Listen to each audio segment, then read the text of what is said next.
It's now time for business updates. With Rotus Oddiri, honey, we have to tell us who is angry this morning. Why the person is angry? Rotus, what's going on? No, there's a lot going on in the economy right now. Asking someone, why are you angry? I think the hot mic moment. Hot mic. Good morning, Rufai Ayo. Okay, let's quickly. There's a lot to get to. Evergrande released their results. This is the troubled Chinese property developer. Wow. Just yesterday, look at this nasty stuff. $4.5 billion net loss. 2022 was 9.1 billion. Your liabilities are 328 billion. Your cash assets only 556 million. The stock dropped 87% this morning after trading resumed after about 17 months of being suspended. We go to the United States. The dollar. Look at this chart. I love charts. This comes from Bloomberg. This shows the gap widening between the US dollar and the euro in terms of international payments. So the dollar has increased as far as use of international payments. Comparing July of this year to about a decade ago, it was Swift. Swift released this data just yesterday or the day before. So July 2023 plus 46%. 10 years ago it was 33%. That's the share of international payments. The euro, 24%. About a decade ago, it was 46%. So the more people are using dollars for settle international payments, less are using euros. Chinese yuan, 3%. A decade ago, it was 0.03. So they are climbing. So shout out to BRICS and everybody else that thinks that they can dethrone King Dollar. Not going to happen anytime soon. Have to get quickly to Nigeria. The MBS gave us so much data on Thursday and Friday. GDP came out Friday.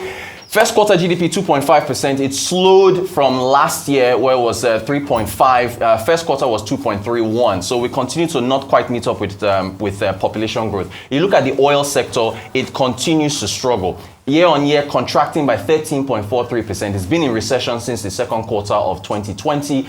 Oil production 1.2 million barrels per day, lowest level since Q3 2022. A state of emergency needs to be called in Nigeria's oil sector because this is where your dollars come from. This is how you defend your naira and so on and so forth. What else we got? The non-oil sector is what? Okay, actually, if you want to look at Nigeria's quarterly growth from about 2021 Q2 all the way to Q2 2023, you can see the illustration there.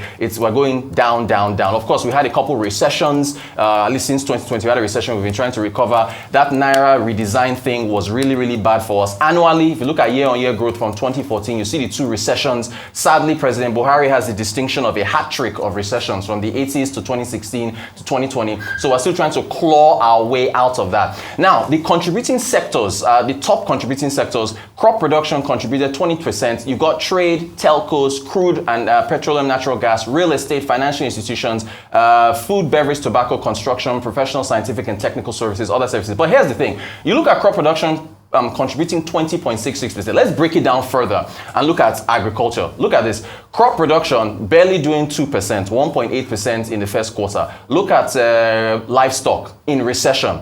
Negative contraction in Q2 this year. Contraction in Q1, 30.57%. Anybody that wants to see the damage that the Naira redesign did to the Nigerian economy, just look at the Q1 column and the amount of red. That was the first 3 months of this year when nobody could access any Naira. And slowing down from Q2. Manufacturing also barely doing 2%. Look at oil refining. I know we keep talking about the refineries. That is just dead and buried. 35% contraction, 34%. Textile, apparel, and footwear. You know there are subsectors that make up manufacturing. That's also in the red. You talked to the Innocent chair last week, the Innocent, head of Innocent. Look at motor vehicle assembly. Contracted this year. I think that may have to do with, if you look at transport and storage, a 50.6% contraction. It could be because fuel subsidies were removed and that reduced the amount of transport activity because you see road transportation there contracting by 55%. Rail, there's nothing really happening there. Air transport barely doing 5% as far as the second quarter. Trade barely doing 2%. Real estate 1.7%. Now I'm going to get to Fidelity Bank and banking in a second. Financials did pretty good. Financial and insurance. You can see 26% growth in the second quarter. Q1 21%, 18% last year. Education there. Human health and resources. So your economy is just not growing as well. ICT, Bosun Tijani, he's going to have to be, he should be, encouraged by this. ICT, 8.6% growth. Telcos within that, 9.7%. Although movies, sound production, music contracted by almost 2%. Broadcasting, our sector, we're doing all right. 5.7% in the second quarter. Yeah, well. And then arts and entertainment, Ms. Hanato has to look at how she will grow that sector as well. What else is going on? Okay, yeah. So I talked about banking. Yeah, Business, they were playing around with some numbers. I thought this was very interesting. They were looking at earnings per share for the first half of this year. And basically, the earnings per share for the first half of this year, Fidelity Bank topped it. Your earnings per share is just one particular metric that you use to as evaluation for stocks. You take your net profits divided by your outstanding shares, common stock. So Fidelity topped it for the year, but then it's interesting that you shouldn't really compare earnings per share of different companies in different sectors. You want to use them in silos. So you want to compare Fidelity with FCMB, Total, and Seplat. But these are the best as far as earnings per share is concerned. Fidelity, their shareholders just approved a rights issue and a public offer. So they'll be coming back to the market to offer more shares. It's basically capital raising. We know that UBA, there was a roadshow document that they put out as well. The banking sector, we know what happened with the dollar. A number of them are going to be raising capital, showing how well they've done so far. And speaking of how well they've done, so Fidelity Bank, I think 60% gains on the stock exchange. If you look at year-to-date gains for a number of those companies that we just showed in a moment, look at Boa Foods, 130%, Geregu Power, 127%, Total, again, helped by the fact that fuel subsidies were removed and they were able to sell fuel at a higher price. FCMB, 60%, look at Fidelity, 60.5%. These are the year-to-date returns as far as stocks are concerned. So they've done pretty well. So I talked about banking. Let's quickly get to Tony Elumelu. He was at the NBA conference 2023. He talked about Afrocapitalism. He talked about building one nation of Nigeria. He talked about the business environment. He did praise President Tinubu and the administration for taking the tough decisions to remove subsidies and collapse the multiple windows for FX. He said that they have to still power through reforms. He said Nigeria. He talked about how UBA is one of the only banks in the United States, Dubai, with a large footprint. But he talked about unity, and also the fact that Nigeria needs to move forward. And finally, the president at the NBA conference, I think it looks like he's been listening. He's been watching this station. He says, can we continue to service external debts with 90% of our revenue? It is a path to destruction. We must make the very difficult changes that are necessary for our country to get up from slumber and be respected among the great nations of the world. Debts. The president is listening. We have to do something about debts. I mean, good. President's listening. We have to do something about debts. But the question is, how did we get here? That's the most important thing. Borrowing to pay for fuel subsidies. Now, person will chop gbese go pay for the gbese. Pure and simple. So, also, apart from borrowing, Rotus, a lot of fiscal discipline. That's one thing we are lacking. So I'm happy he's saying it. I hope that discipline too will permeate into the solid mineral sector, that we are losing a lot of revenue. That's dead. If you look at those numbers, solid minerals is... But guess what, Rotus? Alake has work to do. It's dead. But other countries are enjoying from our free solid mineral because they are siphoning and taking our gold, smuggling all our minerals away. So it is only in Nigeria I see that the person that has the thing doesn't benefit from it. Like oil prices when Ukraine. It is only in Nigeria I see that when you have something, look at mining and you don't benefit from it. That. And Rotus, let me also tell you one very important problem we even need to mark out. Apart from Naira problems, resign problems, as regards this livestock sector, is maize. Yeah. Most of the feeds are made from maize. Price of maize shot up because of that decision not to give FX for maize. On the 41 items, right? Not to give FX for maize, and because of that, they will go to the parallel market. It's a blowback effect, and we have disastrous problems. So those in livestock are ruined. You are hearing about poultry closing. Yeah. A lot of poultry closing. Also, as regards crop production, insecurity. So these are the multiple problems we are facing. Please, I just can't understand how a country that in the 1960s used to provide 1/3 of the tomatoes in the West African sub-region suddenly be a country that is not doing well in crop production.